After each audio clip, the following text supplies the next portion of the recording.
Well, I'm seeing 4 o'clock, so we'll go ahead and get started. While we're in here, we'll go ahead and call roll here.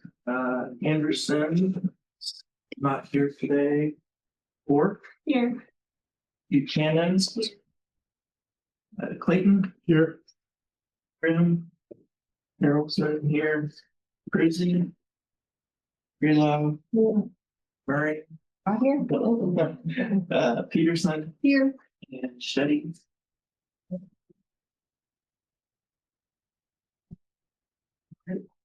And staff members who are with us today. Sarah Carter, present. Diane Platt. Thank you very much. And next up, we've got approval of last month's minutes. Do we have any corrections or updates needed to the minutes from last month? Okay, I don't see any. So then is there a motion to approve? Motion to approve. Second. Second. Any opposed? In favor? Aye. Yep.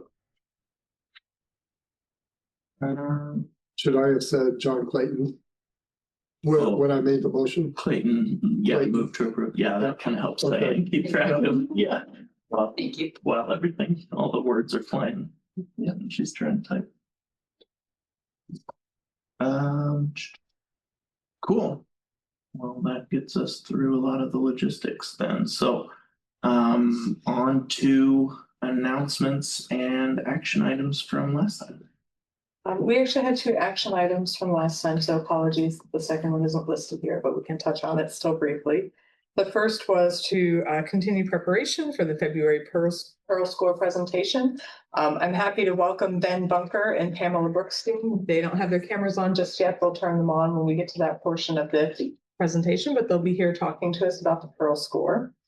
And then we had talked about adjusting the wording for WCP3, which was the action item splitting off methane capture from the landfill and wastewater treatment plant. I actually have some great news to report on that.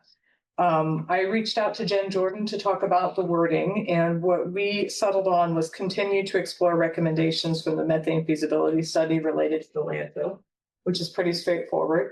I did ask about whether we would want to specifically include language about somehow being informed by lessons learned from the methane, and the consensus was that we would do that naturally. So to keep it sort of parallel to the wording for the wastewater, we left it there. She also said, and I was excited to hear this, that she does not believe a second methane feasibility study would be necessary. She actually thinks there is some action happening around this in nearby landfills in adjacent counties, such that we could take a look at what they're doing and combine it with the information we already have and potentially have a pathway forward. So that was exciting to hear, and we will for sure keep you up to date on those items as they move forward. And then for events, you'll see we have a date set for our Neighborhood Energy Blitz next month, April 25th. In the newsletter going out this week, we'll mention that we'll begin recruiting volunteers closer to the time that the event takes place. We found that if we recruit volunteers this far out, people get other things on their calendars, so better to do it a little closer to it. But we're going to be in the Wild Weaver and Bryn Mawr Heights neighborhoods, which are on the west side. This will be our first neighborhood Energy Blitz on the west side, so we're very excited about that. And if any of you would like to participate, we will of course get you the sign up when it goes out so that you could walk along with volunteers and drop off those kits or pick them back up at the end of the day, whatever suits your fancy. Are there other events happening in the community that any of you would like to highlight?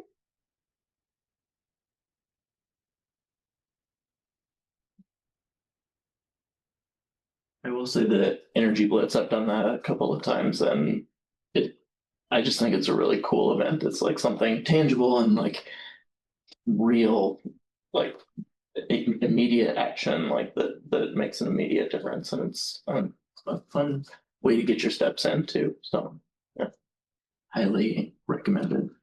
And Zach can attest the soundtrack with my band is very good. That is true. Yes. Yeah. Good tunes. You know, some years it's colder than others, so prepare. Who knows what it will be like this year? Is it a door to door? Yeah, like walking to all the houses throughout the neighborhood and dropping boxes of energy saving supplies. Yeah. I'm sure there'll be more information as we get closer. The afternoon shift is always a lot of fun because people will return the boxes with thank you notes in them, which is fun. In the morning, we have found a little extra money in the budget this year to bring donuts for the volunteers who get up early to participate. So hopefully if you don't get a thank you note, at least you get a donut. Okay, but it doesn't seem like we've got any other events going on. So we can move along to new business. So we're going to hear from our 3 final grant awardees. And we'll start with Global Food Project. See if I can move this for you here so it's not blocking words, but. Would you like to take it away? Great. Hi, I'm Felicia Pieper. I'm the manager at Global Food Project. Thank you all for choosing Global Food Project to be one of the recipients of this grant. A little bit about Global Food Project. So we are community gardens out of the Johnson County Historic Poor Farm.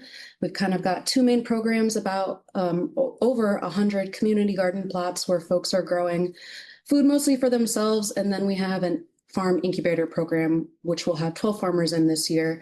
And those are the folks you see here at our farmers market. So they're growing their farm businesses and we're providing all the education, tools, and support to help them grow their farm business.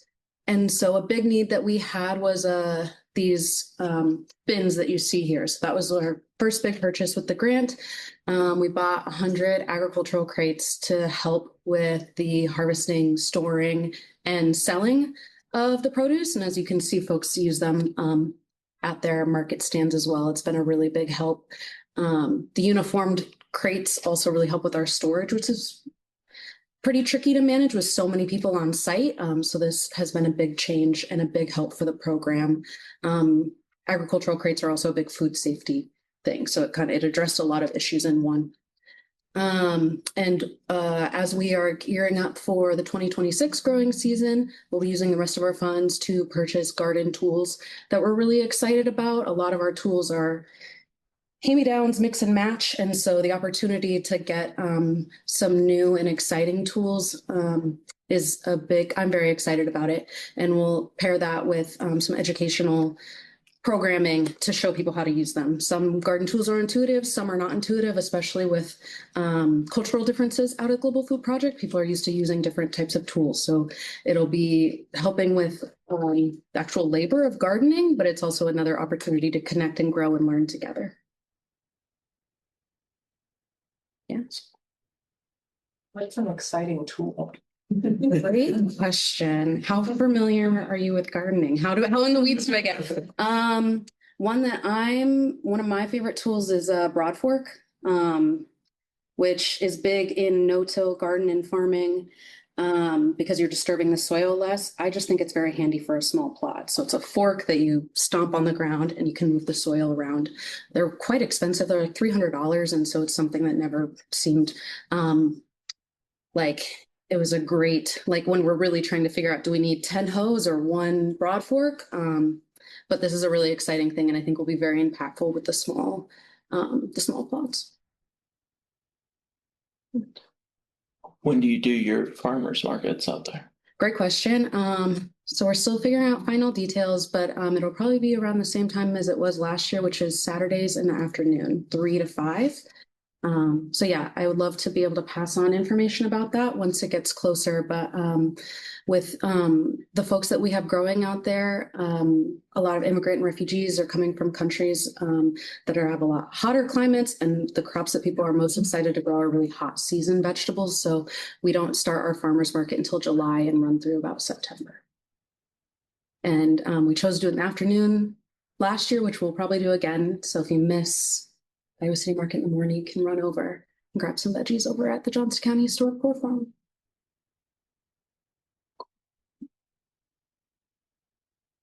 Is all the produce done on small plots, or is part of your doing larger plots for like the farmer's market?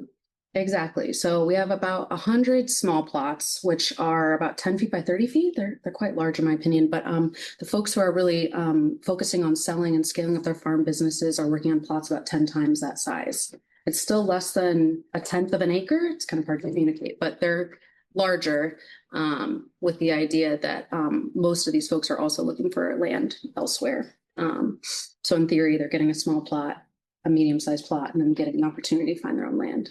But if you're familiar with farming, land access is one of the biggest barriers. For the larger plot, do you have any mechanical tillers? So we as a program have a small tractor that we tills and mows. Some of the big plot gardeners are working on getting their own tillers. A big barrier for us is storage. So people may be able to get a tiller, but then if they can't store it at their own home, it starts to get a little messy. But we do share. And as the manager, will use our tractor by request for folks. Is the tractor like a big tractor, or is it like a walk behind tractor? It's bigger than a walk behind, but it's probably one of the smallest tractors you can get. Okay. Like I was told it's like a homesteading tractor. Like if you have an acre or two, it's something that you might get. So there's a permanent seat on top. Yes. Okay, Yes. Yep. that kind of traditional type small tractor. Definitely. Yep. And then with sharing land with Thoreau Johnson County and Iowa Valley RCND, they're very generous and will often do services for free, or if it's a bigger project, we'll contract services with their larger tractors. For example, they helped us lay plastic mulch last year, which is something we wouldn't have had the opportunity to do otherwise. Thank you. I just have a comment. I'm part of the group that's gonna be making the zine for. Cool. Nice. Very cool. Yeah, thank you all. It's a public place. If you've never been out to the gardens, the Johnson County Historic Poor Farm, please just stop by. It looks extra good at like peak summer when everything's blooming. But would love to have you all visit or check out the farmers market. Is this completely independent from the other community gardens in Iowa City? Correct. Yeah, Okay. we're a nonprofit through Iowa City Compassion. So Iowa City Compassion focuses on immigrant services, and this is a project of that. So while we're focusing on food, our core mission of Global Food Project is connecting newly arrived and established Iowans. So we're kind of playing both roles of like community cohesion, but also like food production and thinking about what local food looks like. Thanks. Thank you so much. Thank you.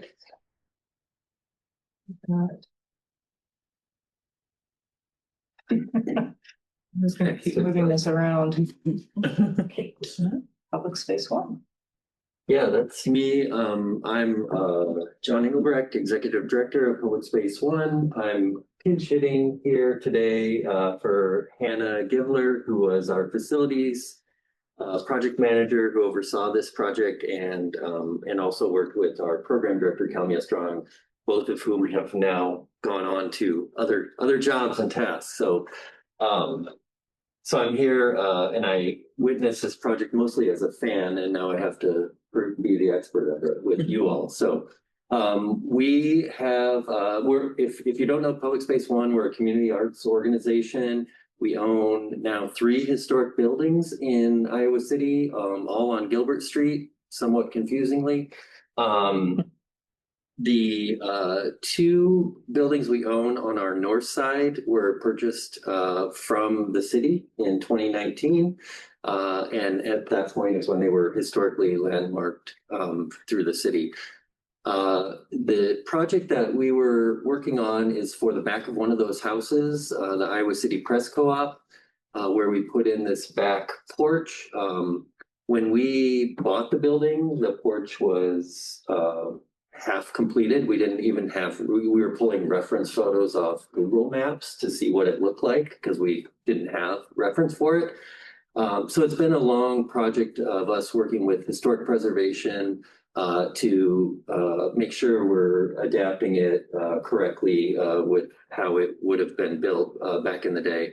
That led us to this project, which was when we realized we had to have windows that you couldn't commercially produce. And so we worked with Ryan Pertraska, who's hiding behind the Zoom windows there in the picture, who had some connections to Iowa City, but worked for HistoriCorps out of Oregon and was able to come here and run a workshop where we took old pickle barrel staves and turned them into the framing for our windings, and did this all through Woodcraft at their woodworking studio, and then on site to teach people how to put these windows together and ultimately finish our back porch, which was a long time in the making just because of various historic preservation readings and a pandemic and other things. Yeah. I did ask Hannah to just share a quote, and it's, this is, I'll just read it. She said, "I will share that I had a great time connecting across the web of kind-hearted people to complete this project, an interesting experiment to include Ryan Perchaska, and great to learn more about the HistoriCorps program through his contribution. Especially could not have pulled up the public workshop portion of this project without the partnership of local biz and woodworkers, Hunter Mencken and Woodcraft, and Monk Creek Woodworks." And Monk Creek was the one who had salvaged, I guess, these 14-foot pickle barrel staves. Don't ask me, I guess they had pickle barrels that big back in the day, which are now what the wood is in our back windows there. So it was a very fun project, kind of from that standpoint. I can say, I think this is not the most current picture. We do have a storm door on the back of the porch now. So it is a lot more energy efficient even than this. And before this, it was just open. So we'd have snowdrift stuff against the building and that sort of thing. So we definitely has helped this winter having that completed. And I can also, I didn't want to share it because it's a 10-minute video, but we had one of our Media Arts Co-op members filming this day of the community workshop, and I have a YouTube video link that I could share with this group so you can see kind of how that workshop happened on site and a little extra information about what it was to salvage that material for these windows, and I can send that to Daniel. I think that covers most of what I was supposed to say, but I'm happy to answer any questions. I apologize for the mask. I'm fighting the cold after a wedding weekend.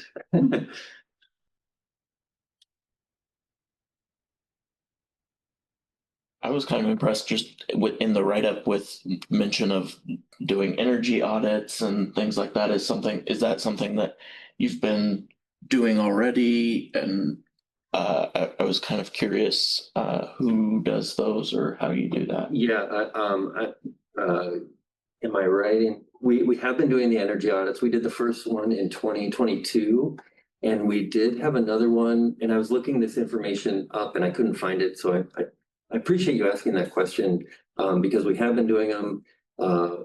My best recollection that I can share is that with Hannah, we did another one in 2020. Last year in 2025, I'm trying to remember if it might have been, we couldn't find if it was right before we had completed this or not, but we did raise our energy score. I wish I could tell you exactly what those specifics were. I can find that info and also send it along though, because, and I think it was Green Iowa. Yeah, who did both these audits for us in 2022 and 2025. So. Very cool.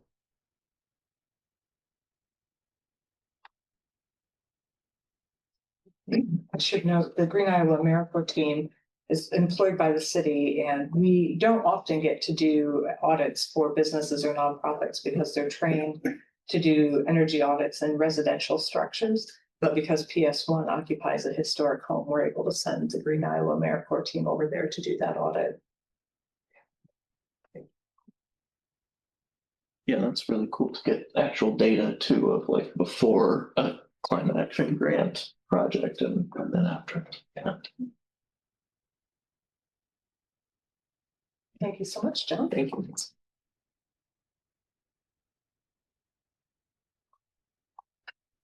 We'll do this.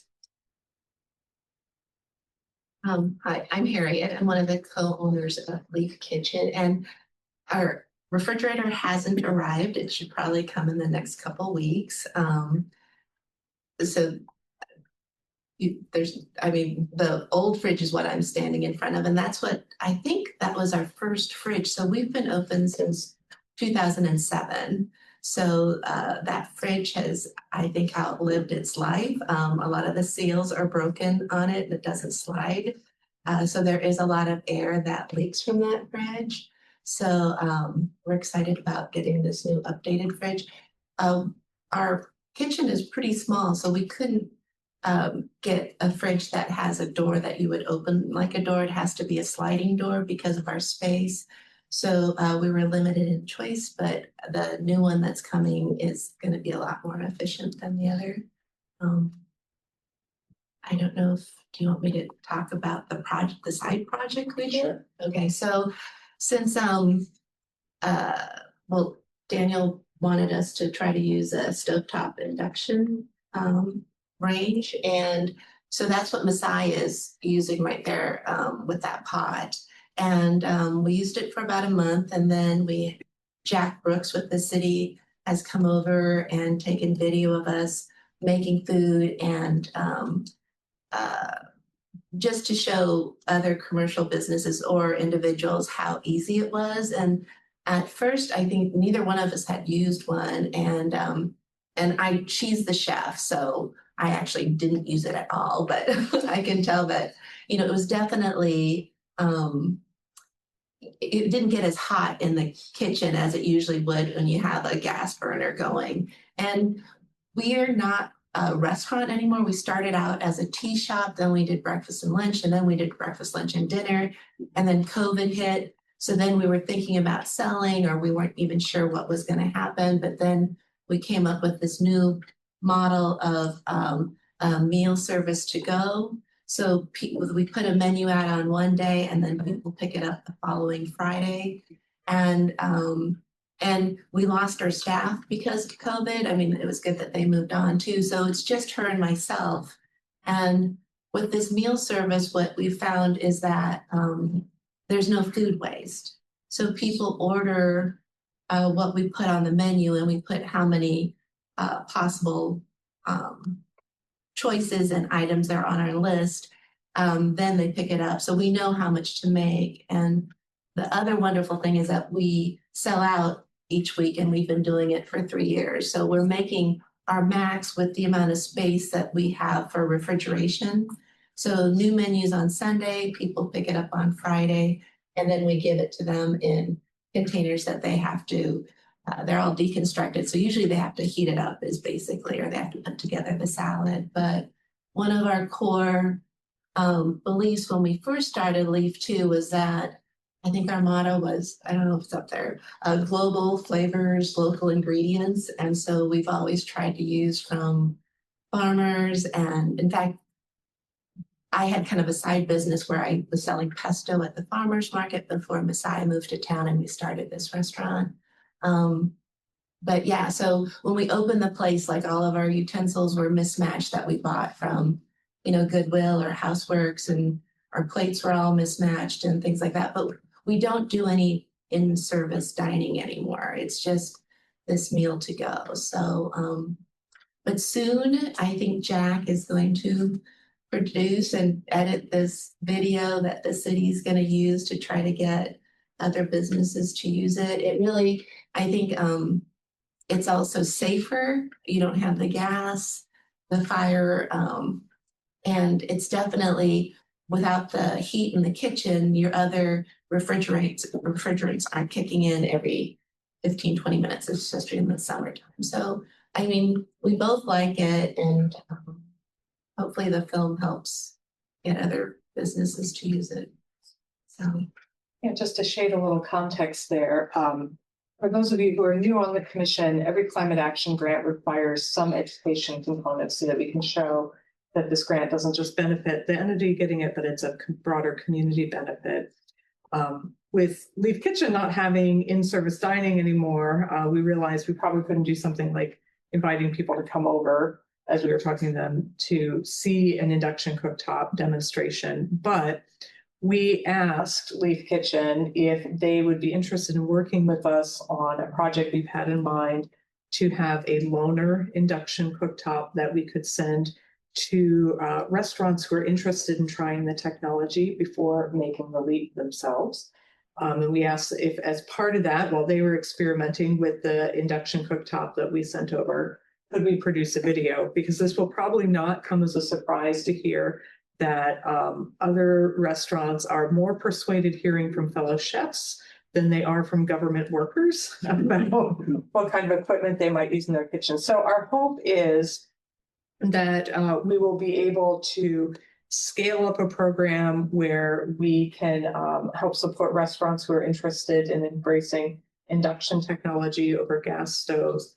And then we're also hoping that that can have a secondary benefit, just as chefs don't want to hear from government workers what they should use in their kitchens. That turns out to be true of homeowners too. And our hope is that, you know, when you talk to folks about why they have gas stoves in their kitchens, a lot of them understand it to be the preferred choice of chefs. And if we can demonstrate that chefs cook on other technologies, hopefully that makes it a little easier for others to adopt as well. So we're very, very grateful to Leaf Kitchen for taking a chance on that stove that was nowhere in their grant application and working with us on the video, which does actually, I saw a preliminary draft and it looks really cute. How long does the equipment go on loan for? That's a good question. I was thinking watching the video, are we going to get it back? We love it. I mean, another thing I think to help other restaurants think about using it is to let them use it for a while before they invest in it. Although the investment isn't that expensive, but yeah, I think actually using it really made a difference because you can control the temperature a lot better. And Messiah would know better, but she was saying it's really good for, you know, bakers because of melting the cheese and stuff. You've got the temperature gauge, and so you have a lot more control. And so maybe what we should do is explore like a bike library model where we loan it out, and then if you like it, we arrange for you to keep it and we get another. How long have you had it? we've had it. When did we get it from you? 3 months now? No. Okay. So we've had time to play with it. We've actually made quite a few of the meals that we sell, all the soups that we've made for sign-ups and on that stove. So it turned out great. There's also, we've used an induction cooktop for about 16 years, but it's just a cooktop. We have an electric stove, which now is just a surface because I only use the induction. And I'm bringing that up because there's a possibility you can actually buy lids for stoves, you know, a cover, so that people have flexibility. It isn't a matter of getting rid of the stove. You can cover it with an enamel surface and you put the cooktop on top, and that's a cheap way of getting people in the game, especially to try it out. But I'm a believer. But I wanted to ask, who are your customers? Can you characterize them? I would say, yeah, we have a pretty loyal following. So it's people that maybe are retired and they used to cook larger meals with a family, and so their kids have left, and so maybe they're cooking for 1 or 2 people, or people that live alone. Because you could buy, like, soup is in a quart and our entrees are for 2 to 3 people. You could double up on those orders, but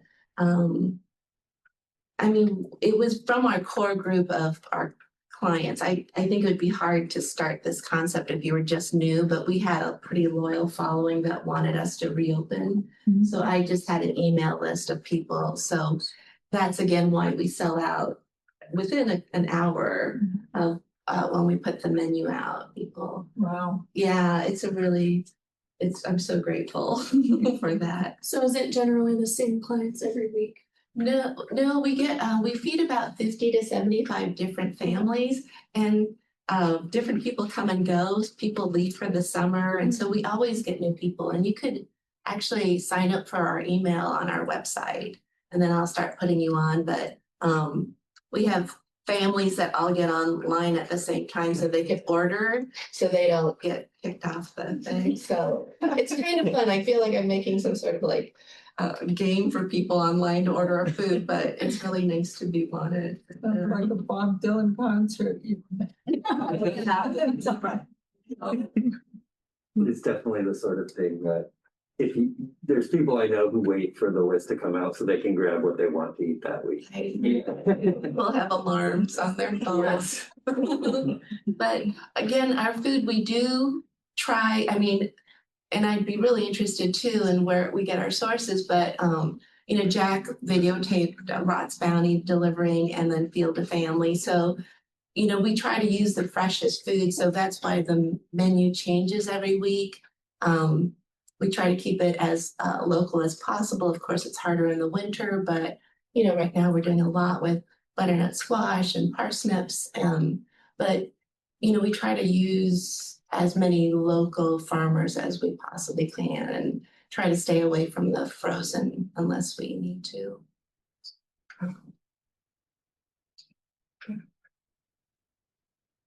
Well, thank you to all three of you for joining us today. We really appreciate these updates on your projects. Yeah, absolutely. Yeah, thanks. Appreciate the support. Thank you for the funds.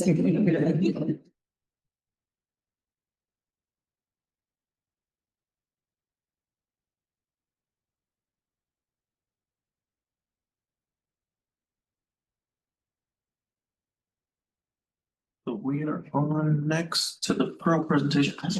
Like this. And thank you, Pamela, to you and Ben for hanging on for the first part of the meeting. We've got you up on screen now if you want to turn your cameras on, and you should be able to share any slides that you have as well. Hey everyone. Oh, okay, good, it worked. Hi everyone. Hello. Hello. I have some trouble with Zoom for some reason, so we'll see if I can share. And if I can't, can you see that? Yep. Okay, so then the question becomes, how do I? Is that good? Yeah. Oh, excellent. Okay. So I'm Pamela Brookstein, and first I just wanted to say thank you for inviting us. I'm a big fan of Iowa City. I've been there a couple times to teach for the Realtor Association there, and I just always enjoy my time, except for, I think it was last summer, the humidity was insane because of the corn sweat. But I got through it and I'm okay now. But I really love it there. I had a wonderful call with Zach, and he asked me some really incredible questions, and that defined the presentation that I put together. Zach, you were on fire. And I don't think anyone has ever just brought up all those things that I think about all of the time. So that is what I'll talk about. So just super quick about Pearl, which is where Ben and I are from, is that we want people to live in homes that are safe and comfortable and resilient and affordable.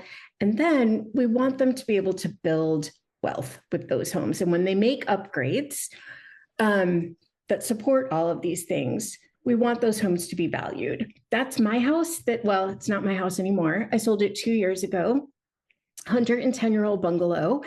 And over the 30 years that I lived there, I made a lot of energy efficiency upgrades. And I have native garden. And I wanted to make sure that people who were coming to look at my house knew that those things were there. So Pearl created, but this is pretty new, we created a score. And the score measures home performance. How does your home work for you? You can see what all the letters stand for. So safety and comfort, just a lot of what you have been talking about with people, the safety and the operation side. Resilience is how well the home holds up when you get hail, when you get corn sweat, when you get really cold winters. I'm in Chicago. We have very similar weather here. And the E stands for energy generation. So we're really talking about that whole experience that people have in a house. So we have these scores. We scored 92 million single family homes across the country. And all of those homes have scores, and they're all in this registry. And Zach and I got on the phone and we looked up his home and we talked through it a little bit. But this is where you can find your own house and see how it's doing, see what the score says. What I would like to point out is that the score is based on public data. So it's based on 700 points, but more than that actually, of public data, which means all of those things that you did to your home to make it better, where you didn't pull a permit and it wasn't a building code, that information won't be in there. So I am now living in a new 100-year-old home. And since I've been here for 2 years, I've made a whole bunch of upgrades. I blew insulation into the exterior walls. I aero sealed the ducts. I put in an induction cooktop. And I looked at my home, which is the little green dot, and it was not green when I went in there. The score was much lower. And my home was yellow, like all of my neighbors. And I thought, that is unacceptable. So I have been going in to the registry and adding the upgrades that I've done to my home. And I've watched the score change, which is very exciting. So that's essentially Pearl. This is the product. But I want to talk about the problems that we are trying to solve. Oh, I have another slide here. This is those performance pillars. You can see on my house how I'm doing on safety, indoor air quality, how I'm doing on comfort, how I'm doing on energy generation down at the bottom that I put in a solar system. So I'm getting credit for that and I'm up to very good. So I've been playing around with how I move all of these different pillars higher. It has definitely roused some competitiveness in me. So all of these next things that I'm going to talk about are things that Zach brought up, which is why I'm talking about them. And the idea is to change the conversation that people are having when they're buying homes, when they live in the home, and then when they go to sell it. Homebuyer focus, generally the conversations are on the price of the home, the location of the home, and how the home looks. As well, yes, this is what should happen. When I went to my real estate agent, I said, I am looking for a home in this specific location for this amount of money, and I want a nice kitchen. Because that's just the way it is. Those are the things we are going to talk about when we're home shopping. So I'm not Pollyanna-ish about completely changing the conversation to home performance. But what if we didn't just talk about how the home looks? What if we also started talking about the experience that it provides to the people that are living in that house year round? And that's what the score is there to explain. What experience might you have in this house versus another house? And that is something that we want to build into that conversation. So the solution on the home buyer side is that home buyers can get a report that talks about what is currently in the home and as far as like protecting health and maintaining comfort and what your operating costs might be. And the report will say whether or not the home seller claimed their home like I did. So for my home, there's a greenhouse that says this home was claimed. So I am actively adding things to my score. Versus this is all informed by public data. But at least this is a way to start a conversation that really people are not having. And we know they're not having it because part of my job is to work with real estate agents from across the country and find out what they are talking about and what their clients are talking about. And generally, it's not this, even when the real estate agent wants to, which is interesting. But okay, so that's the buyer side. Then you buy the house, you live in the house. And Zach asked, wouldn't it be great if there was some way to help people figure out the order of operations for improving their home? And I said, that would be great. And we are in the process of developing a home investment plan. We have one, but we're actually revamping it. And this will be a plan for people to prioritize and figure out the upgrades that they want to do over time. And then we also have a rebate finder, which I think Zach brought up as well. I think you said, you can correct me if you want, but I think you said something like, wouldn't it be great if it was connected to the local programs that were going on? And yes, that would be great. And it's very important. So there is also a rebate finder for people so that they can figure out how to fund some of these things. And then we have the sell side. And this is where I have focused much of my career. And that is, how do we make all of these invisible upgrades visible? Because this has been a really big problem. And as I showed you the photo of my house, that was the MLS photo. It doesn't show you that I went to town with how much insulation and air sealing I put in that house, that I had a really good furnace and a really good air conditioning unit. And I wanted other people to know that when they came to the house. And I wanted value. I wanted ROI on that. So we have a listing package that we give to real estate agents to help them call out all of the upgrades that are going on in the home. And then there's information in there as well that goes to the appraiser so that we can make sure the home gets the value it deserves. I thought I would just throw in there that Pearl is a certified B corporation. This is my first time working for a for-profit, except when I waitressed. And it was a big change for me just to think about going to a for-profit. But I will say that the founders of Pearl are from the nonprofit world, the energy efficiency nonprofit world, and they felt it was really important to become a certified B corporation. And that is my presentation. I know I tend to talk fast when I get excited about things. So feel free to ask questions, tell us where you want to go from here.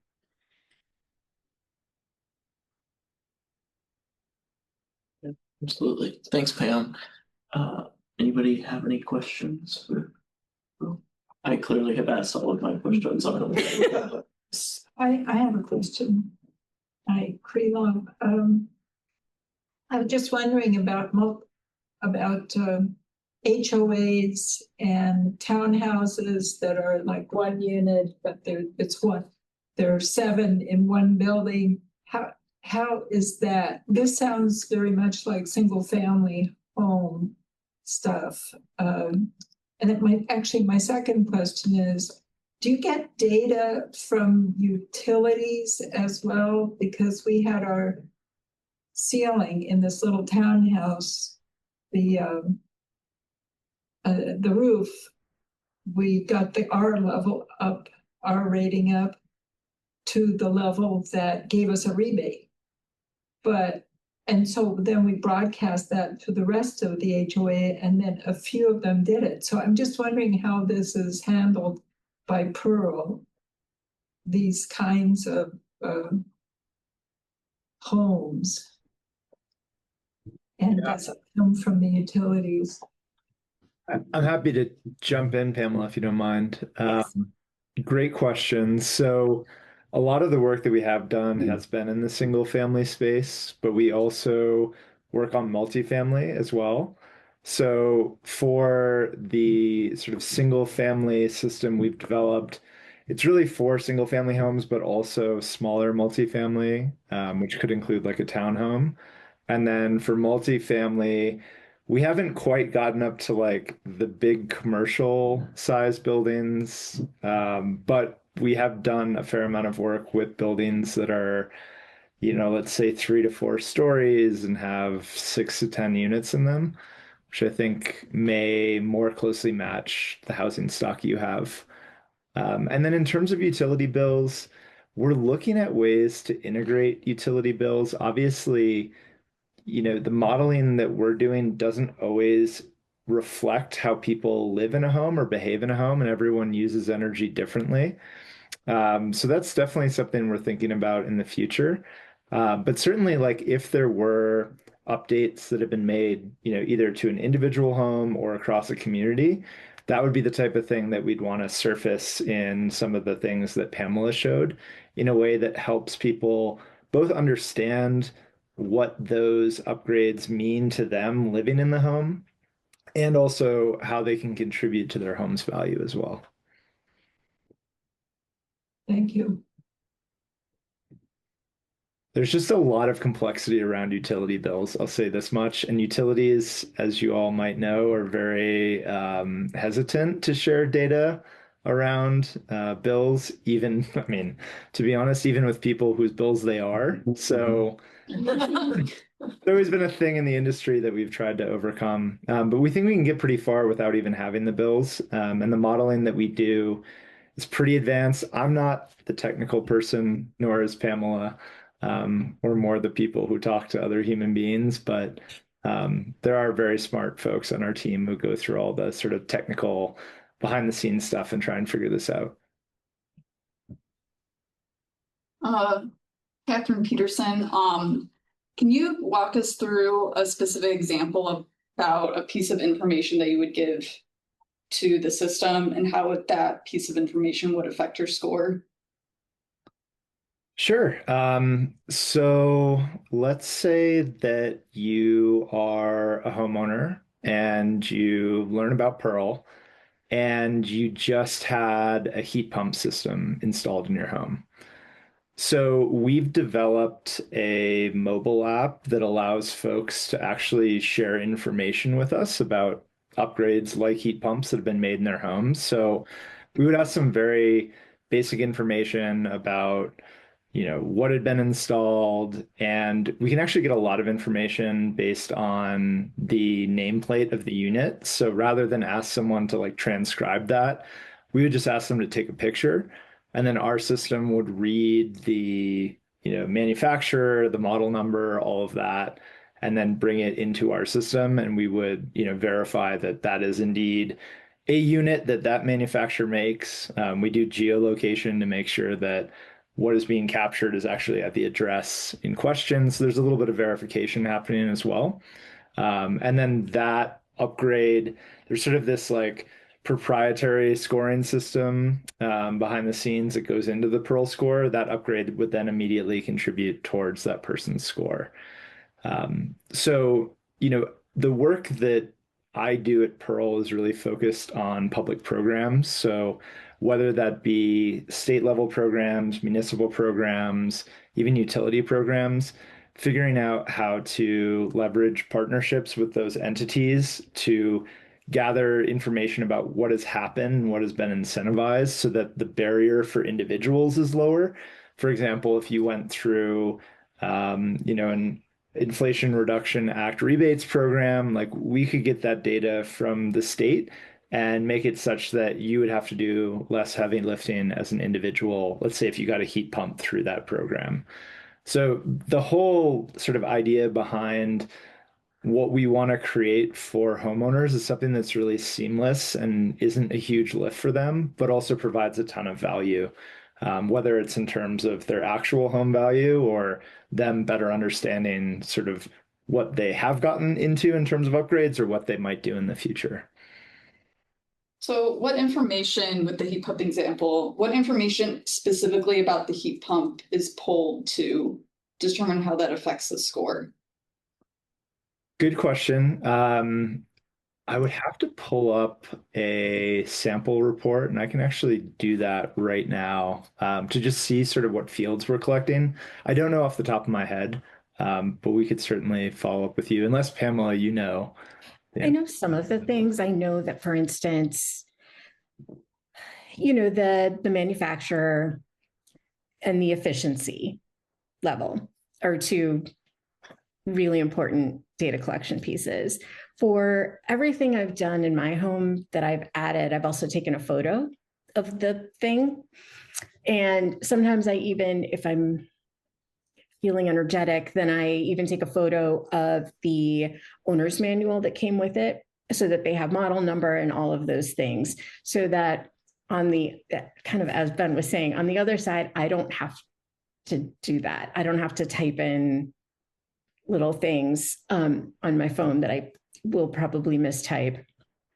But efficiency level is going to be really, really important. Okay.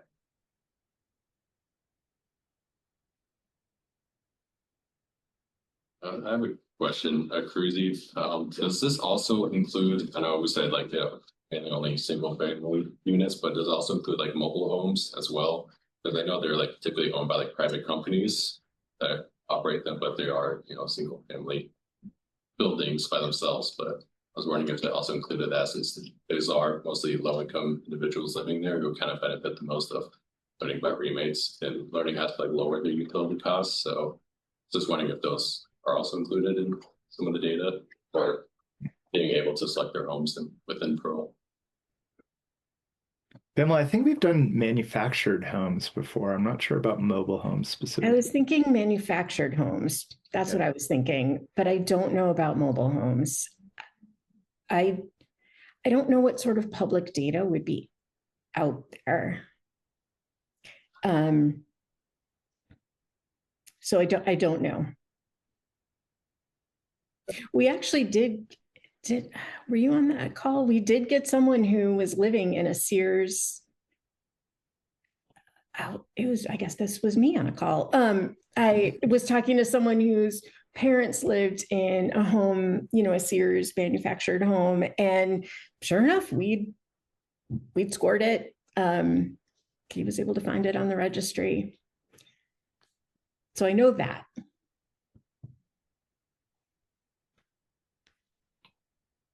Pamela, Ben, this is Sarah speaking. You can't see me. One of the things we've been talking about in experimenting with Pearl ratings is that we're going to be having a solar group buy program that the city and the county will be participating in the coming year. And we've thought that one way we could use it is to engage any of the residents who opt to participate in that program and get a solar array on their home, that we would likewise engage them and assist them with upgrading their Pearl score as part of it. So they have something much like you, Pamela, to show that and document the added value to their home from that. Could you walk us through what, if we were to pursue something like that, what it might look like? Pamela, you want to jump in? See, I was thinking you would probably have a better. Yeah. So I think one thing that we could provide in that context would be helping folks gain sort of the additional value associated with their home, which could be certainly helpful if they ever chose to sell their home, but also could be helpful if they chose to refinance their home, which, with rates, I guess, trending downwards, not very fast, but down from a peak, could be appealing to people. One thing that has been an issue within the real estate and sort of solar market intersection is that often real estate agents and appraisers do not know how to value solar. Okay. So, yeah. So actually, I'm working with a real estate agent in Iowa City who came to a class that I taught that that Sarah helped make happen. And this real estate agent was putting us a home with solar on the market. And we happened to have a report that can be used to come up with the value of that system based on different data points. How large is the system? What direction is it facing? You know, how old is it? And to use that report to defend, well, first of all, to come up with a value for the system, but then defend that value with the appraiser. She's done that twice now. And she was telling me how many homes she sees where the seller does, just as Ben was saying, does not know that there is value for solar, which is heartbreaking. And so it ends up not getting valued, which might deter other people from putting that system on their home in the future. But to go back a step too, Sarah, just this idea that if you see your Pearl score jump up because you've put solar on there, you might be incentivized to start adding more and more in your file. I mean, and I've done it over time too. Like one day I was sitting around and I was like, I wonder if Pearl gives you points for LED lighting. And I looked it up and I was, sure enough, they do. So I opened up that tab and took some photos and added that information. So it doesn't have to be done all in one time. So it is kind of neat to think about people going through that and knowing that they have access to, hopefully they won't be moving anytime soon, but if they did, because things happen, they would have access to that report. Yeah. And you have a real estate agent in Iowa City who's really well versed in this. Yeah, that's definitely a really important point. I would say, like, Sarah, going to your question around like what would it look like? I think, one thing that we're really excited about is helping people understand that this even exists, right? That they have this opportunity to claim their home and add like information about what they've done or what they're planning to do in a way that benefits them. So we'd love to, help people take that journey. And it's, and this is super high level, obviously, but like from the perspective of a program that was promoting solar, the first step is really just, number one, helping people understand that there is a thing, called Pearl Score, that they have actually a score already and that they can very easily claim that. So we have a super easy process where you can claim your home by providing some information to prove that you live in that home or that you're the homeowner. And then from there, they could either, as an individual, update information about their solar system. So data points we would be interested in would include system size, whether that system has a power production warranty, when it was installed, a pretty basic set of data points. But if they didn't want to go through that process, we could also get that information in other ways. So, maybe it's more of I guess like a program level relationship where if someone goes through the program, you all have that data and then we get it from you and we just make the updates automatically. So there's different pathways by which we could do it. I think the lens that we always viewed it through is like, what's best for the household, the resident, and what's going to be easiest for them. And also what's going to be something that will seem exciting and motivating for them because they see there being, a reward for doing it.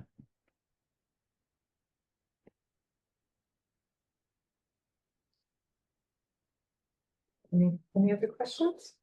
No, I was just gonna say, I cannot attest, like, it is easy to like put things in and it's just like, I don't know, for every different feature or whatever, it just asks you a bunch of questions and you can fill in what you know and leave what you don't and snap a picture and then boom. And I went back and checked and like, yeah, my score went up a few points just from like adding like, oh, here's, I don't know, some of my appliances that were there. And so I don't know which thing like bumped my score up, but I didn't pay that close attention, but it was just super easy. And yeah, then it was just the stuff that I felt like doing that day, right? So then I can go back and yeah, I hadn't thought about LED lights. That's a good one. It's in there. Yeah, very cool. Catherine Peterson with another follow-up question. It sounds really great that you can input all that data and then get your score for free. However, there's that common saying where if it's free, then you're the product, or in this case, your data is the product. How do you ensure that that's not the case? Like I'm asking, how do you as a business make your money so that we know that you're not selling your data and that's what you're doing with it? I know that's a concern for consumers with, being able to give your data to all these different services for free, and oftentimes that gets thrown back in your face and they sell your data to other things. So how do you promise to consumers that that's not what you're doing with our data? Yeah, that's a great question. I'll say personally, I am definitely very privacy conscious. Like I have a VPN on my phone. I don't know how many people have VPNs on their phones, but like I am so averse to having my data sold that I've gone to that length, right? So on a personal level, I understand that. On a sort of like business level, so Pearl's main revenue streams are either homeowners who are purchasing reports and other products directly from us. So let's say they go into the Pearl registry, they see their score, and they're like, oh my gosh, I'm actually selling my house in the next month. I'd like to have this report for myself and for my real estate agent. So that's something that people can do. In some cases, that is also something that programs subsidize. So in some of the programs that we're running on the state level, the state's actually buying down the cost of the report or covering the cost completely for that program participant. And then sometimes it's coming through real estate agents too. So real estate agents can order reports on behalf of their clients.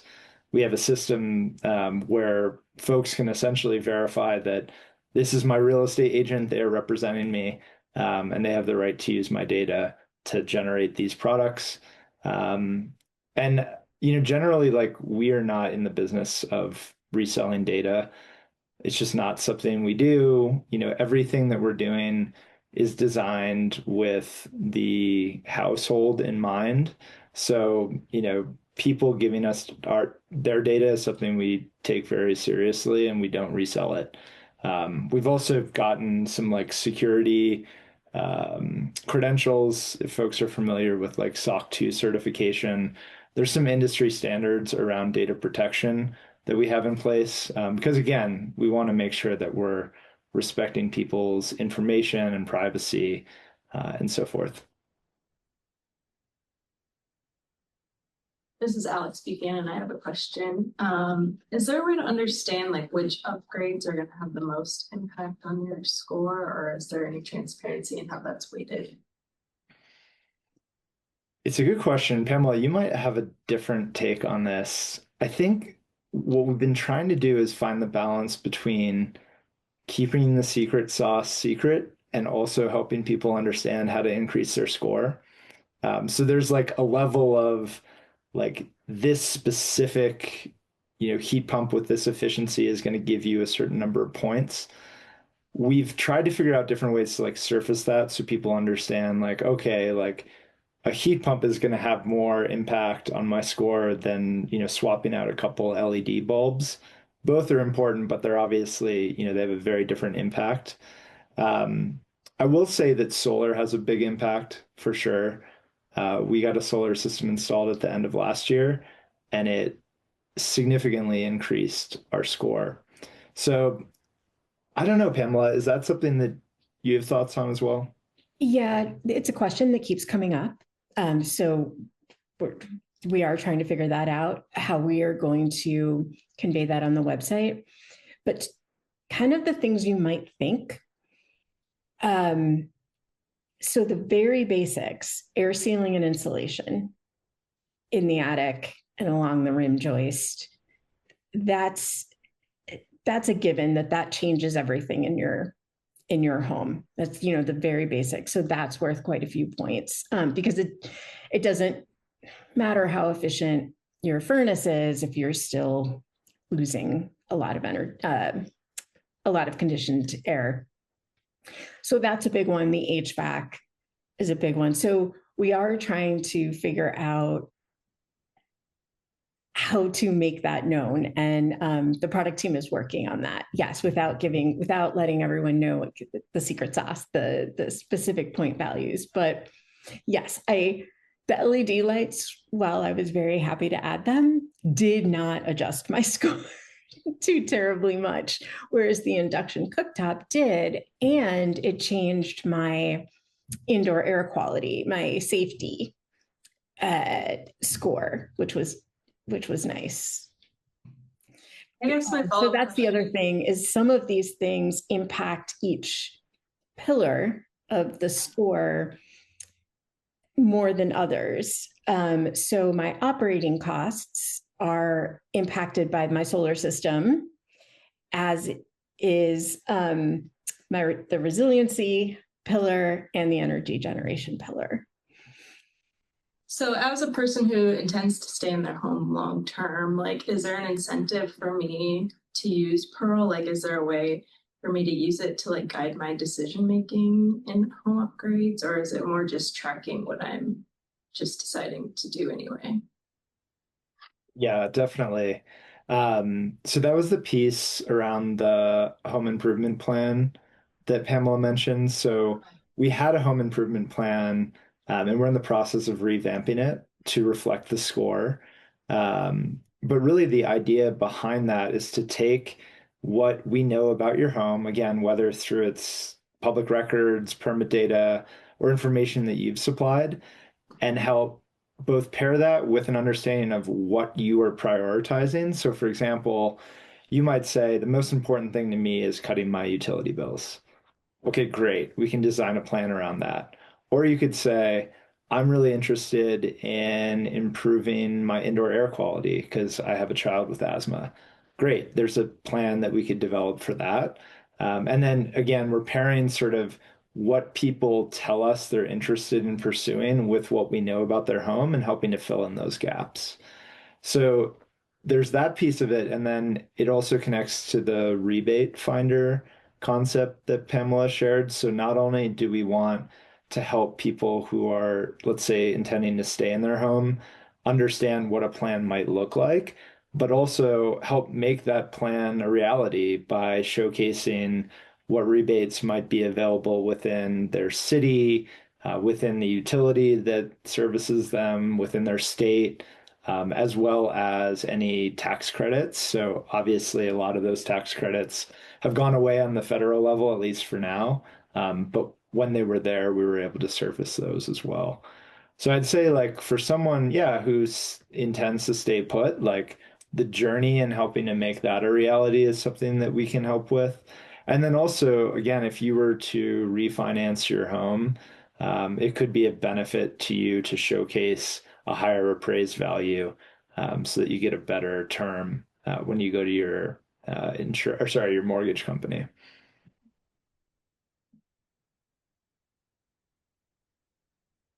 This is Zach Harrison again.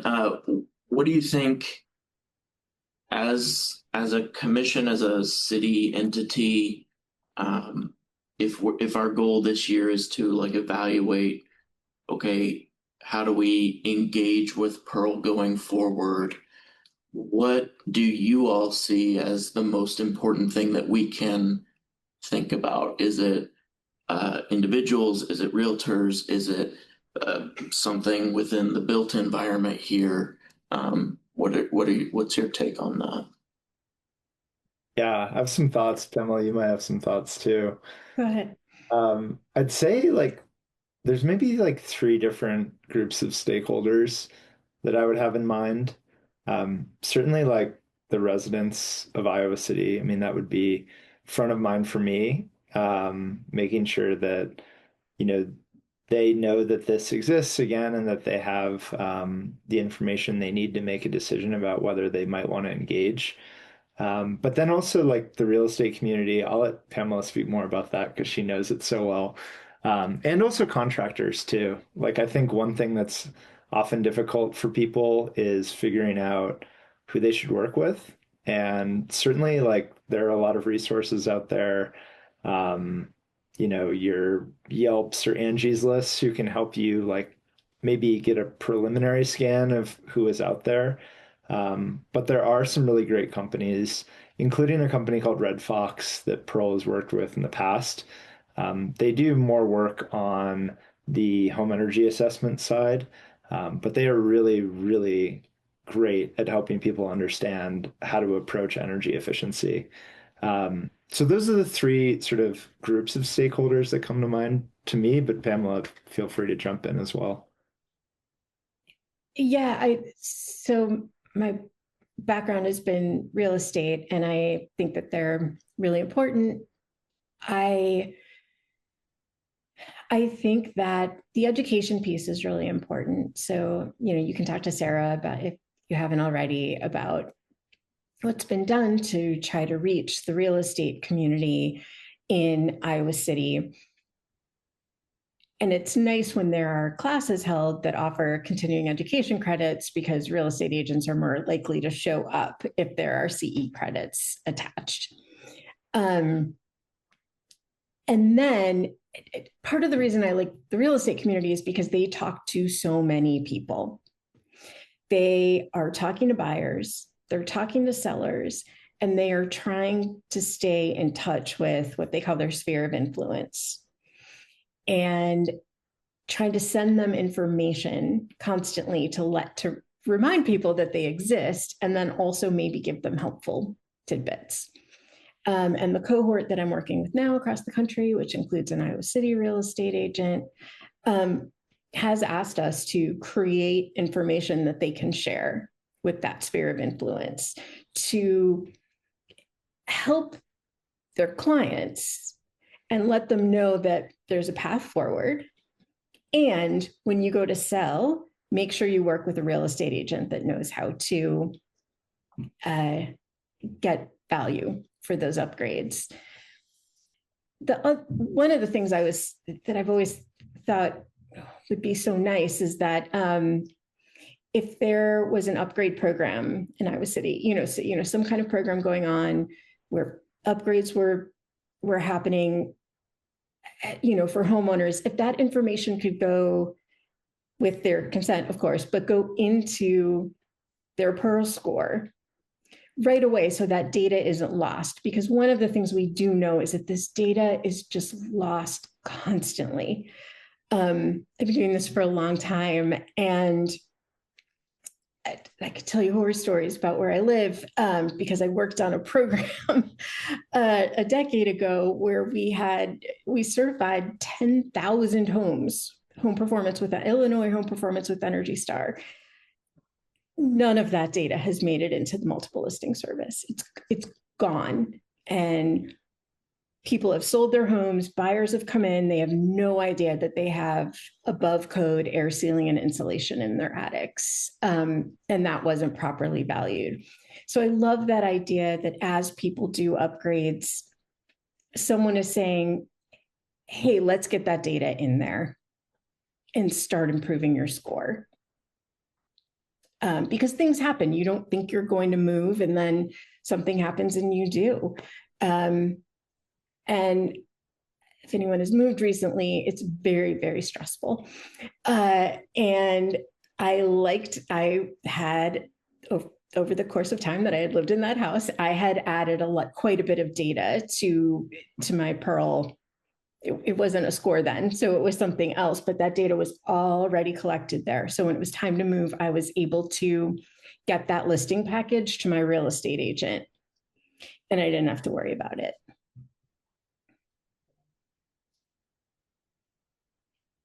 if that's helpful at all. Absolutely. Okay.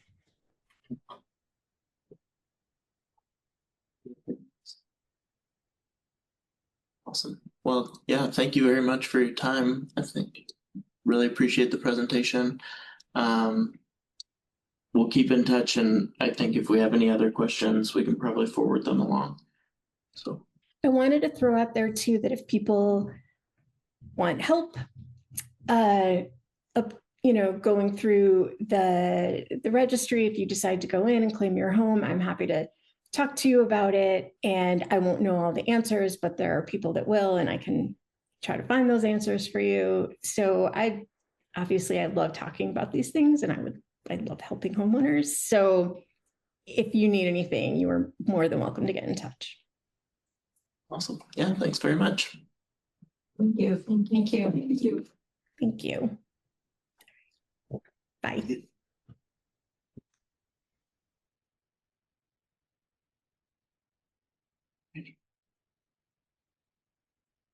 Thanks all of you for your thoughtful questions. It's very helpful. Couple more things on the agenda here. Next up is the greenhouse gas report. Great, so we are providing this to you for general information purposes. It will be sent on to City Council as well. It currently is posted on our website, but since we had the intention of sending it to the council, it's normal to send it through you first. I will just call up some highlights very quickly from the report and explain a little what this is.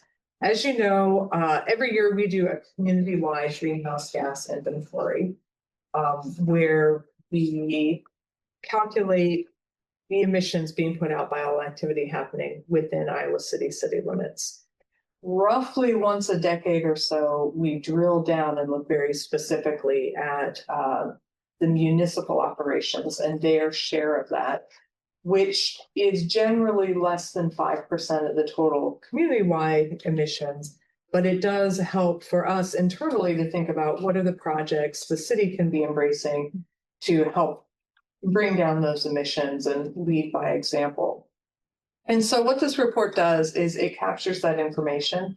We used data from 2023 to complete this inventory in 2024. And we had some different ideas about ways we were going to present it, and finally decided we wanted a standalone report, which is what this is. So I'll skim past the executive summary since you've heard a lot of it. What you can see here is that our emissions are down compared to the baseline year, the first year we did in 2008. They're up a little from 2015. The amount that they've gone up is a fairly small fluctuation, so it's not necessarily an indicator that we've veered off course. You're going to have fluctuations from year to year. One of the difficulties in doing this only once a decade is it's hard to know, is this an overall trend or is this a little blip in the system? We think it's a natural variation just looking at the amount. I will say one of the reasons we only do them once a decade is because they're much more complicated to do than the community-wide ones, weirdly, because you're looking at very specific data sources. It's actually the most precise of the greenhouse gas inventories we do. But I did want to call your attention. I think the significant thing on this slide is actually looking at the bottom part of this pillar, which are buildings and energy. And you can see there we've had our largest emissions reduction. And that parallels the emissions reductions we've seen in the city community-wide that result largely from the greening of the grid. So all the wind energy that's been developed has helped with city operations as much as it's helped the city writ large. The other sections are our vehicle fleet and transit. That's remained pretty flat during this time. And the emissions for wastewater and landfill have gone up a bit, although we think, and I can get this to the other slide, it's not necessarily because we have more waste happening. We just think we have more precise accounting for it. But yet hasn't Iowa City grown from 2015 to 2023? It has. So maybe that would be part of it. It might be. Actually, I think the notable thing here is that our community has continued to grow and our emissions have gone down for the community. For municipal operations, it's not, the amount we've grown is not sending a huge increase of material to the landfill or to the wastewater treatment plant. I don't know, if you've read through it, you know, the answer we think is that we think we had some fugitive methane emissions escaping from the landfill. And then we identified them and were able to cap them. So we're capturing them more now. It looks like an increase, but what it actually is we weren't able to see those before and we can see them now. One of the things about waste processes is that they tend to be fairly steady producers just because of the biological process that's happening. It's actually, it would take a much larger population increase than we've had to significantly ramp up the emissions. But a very savvy question. Thank you for that. I will say the big story on this slide to me is that our public works facility is a LEED Gold facility. Our library is also a relatively new building that was made with energy efficiency upgrades in mind. This is energy use intensity, which is basically looking at how much energy are you using per square foot. And we put it up against national medians to say, you know, nationally, most libraries have almost twice as much energy usage as the Iowa City Public Library does, which is great. If you look at our older building stock, like the Senior Center, which is a historic building, very different story there. And so this actually, to me, is a really great slide in just being instructive of the value of sometimes improve, like just how much you gain when you put a new building in. You'll see also that most of the energy used by the city is used in electricity, and that's remained pretty steady across the years for all 3 years now that we've done one of these inventories. It's just kind of a good to know. There's not a lot that's earth shattering there. The biggest decline, this is funny, is in our airport. And I actually went to the department head meeting where we presented these findings. And I asked everybody, can you guess why?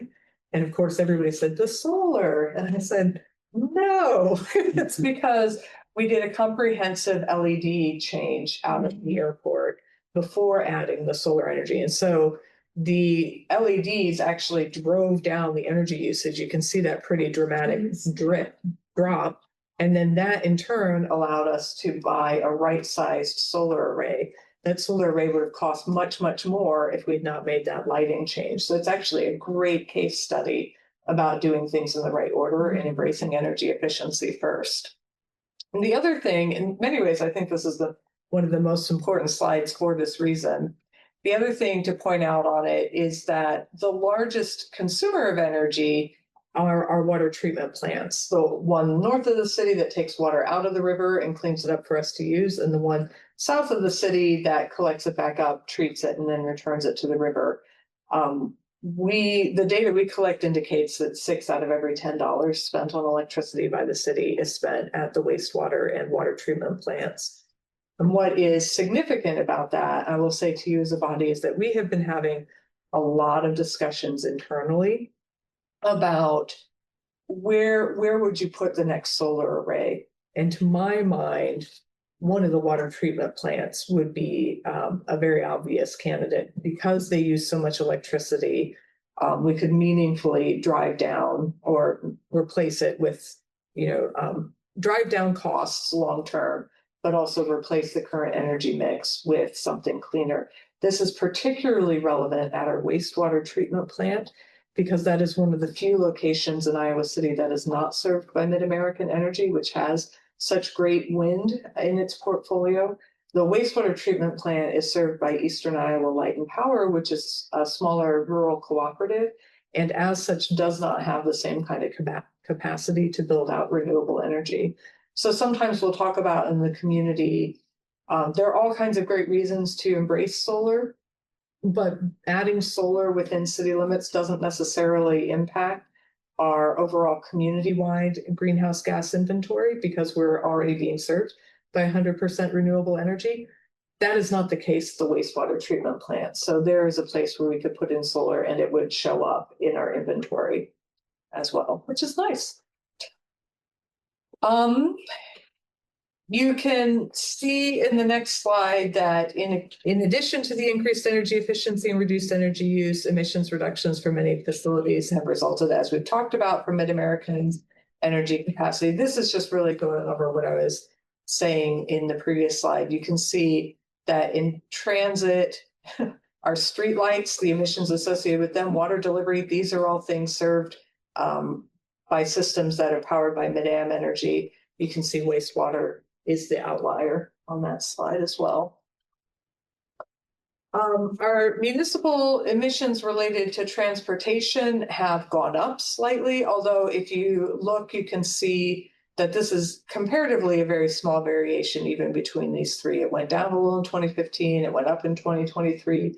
We don't know exactly why it went down. We think this is a case of natural variations in it, but this is sort of like really zooming in. If you recall the earlier slide where we looked at waste, buildings, and transportation, when you zoom out and look at it in the larger context of all the emissions, essentially it's remained flat. One of the things we've been doing to address that, as you know, is the Climate Action Plan called for monitoring technology to be put on all our vehicles, which we have succeeded in doing. Almost all of the municipal fleet vehicles now have that, in part to tell us whether or not vehicles are adhering to our idling policy, which says, you know, if the vehicle's just sitting there, you need to turn it off. And the initial data collected through these AVL devices suggests that there is broad adherence to that idle policy, which is really nice. You'll see in this graph, it tapers off a little.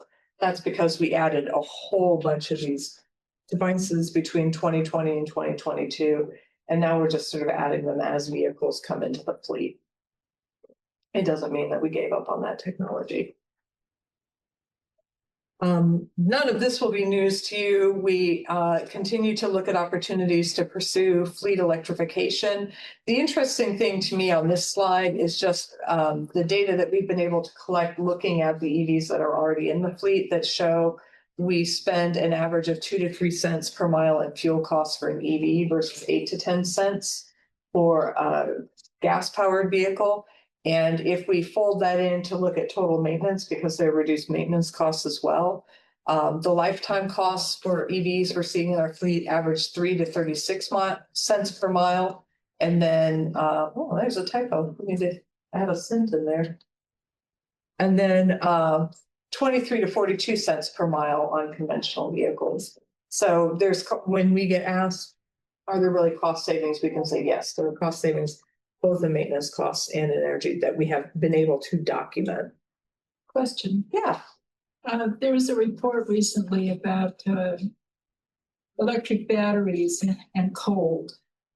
That when it gets below 40, there's, you know, when it gets very cold, that electric vehicles have to charge more. They use more power.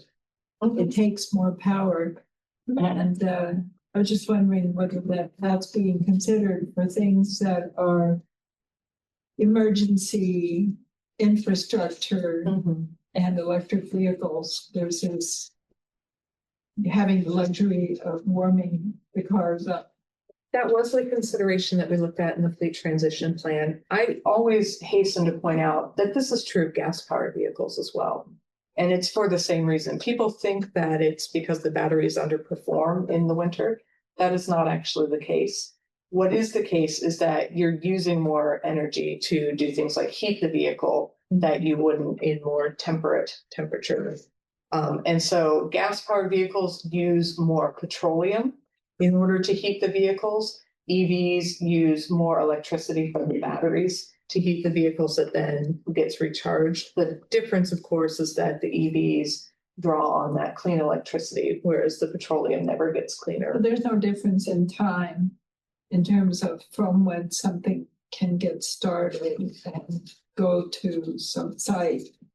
So there's no difference between what an EV needs when it's cold and an electric vehicle of the same size? There's no difference in terms of starting it up. It would need to be plugged in longer to fully charge, but for vehicles that are plugged overnight, this is not necessarily a problem. For emergency vehicles, or vehicles, let's say snow plows, that need to operate 24 hours a day. When we looked at them in the fleet transition plan, one of the things we identified was the idea that you might need additional vehicles so that you could swap them out to allow one to plug in.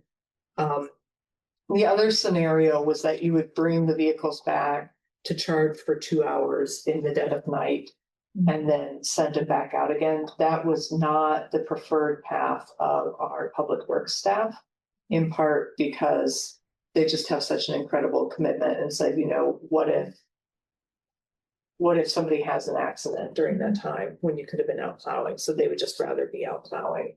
But I will say those are very long-term considerations. We are I would say at least a decade out from getting something like an electric snow plow.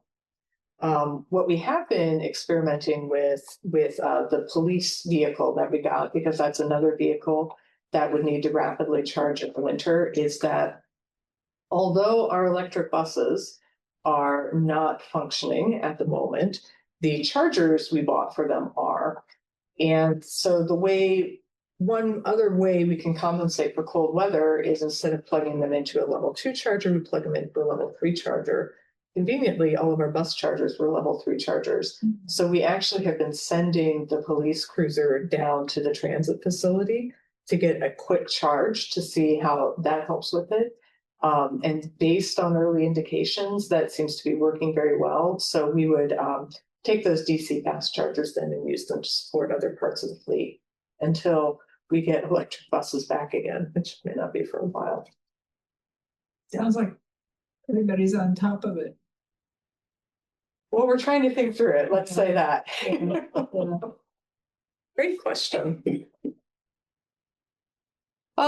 We talked about this earlier. We have seen this increase in landfill gases. We think it's because we're better accounting for it, not that there's been a radical increase. And part of the reason we think this is that in addition to monitoring the gas that's coming off of the landfill, we also do periodic waste audits, which basically pulls trash that's coming off the truck and goes through it and sorts it into different categories. And we haven't seen a radical shift in the kinds of materials going to it that would contribute to these gases. We're not seeing more yard waste and more cardboard, for example, the kind of organic material that's going to create your methane. The rest of it, I think, is not particularly news to any of you, but of course we are expanding our compost facility and increasing the turnaround and the amount of time it takes to make the compost, which hopefully will help get more of that material out of the landfill. And then we identify next steps for the city in this report, calling out in particular that, you know, we do need to think about what we're doing with the methane, and you all have been doing excellent thinking about that with the reprioritization process, that we're going to have that methane for the foreseeable future because it's a biological process. The same way with wastewater, you know, unless we invent a different kind of human, we are going to continue to need to process waste, which is going to produce methane. So that capturing it and reusing it is a great thing that we've been working on. And then, of course, we'll continue to look at ways we can increase energy efficiency in our building stock. So, are there any questions about the municipal greenhouse gas inventory? Great. I want to make sure, oh gosh, we're over time. We provided the requested HERS report. Why don't we table that for our next meeting and we can take it up then?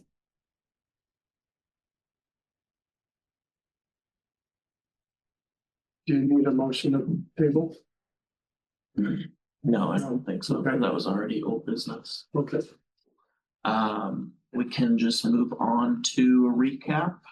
And our next meeting is on Monday, April 6th, Same time, same place. And then action items for this time, I don't think I caught any. We'll just carry forward that HERS report, which is very technical, so it gives you a little more time to digest it. Okay, I just want to say, I really appreciate you getting all the material up, so we all know we're looking at the same thing. Instead of scrolling. Thank you. true, absolutely. So then a motion to adjourn? Motions, Second. Peterson, seconds. Any opposed? All right, then adjourned we are at 5:35. Thanks, everybody. Thank you.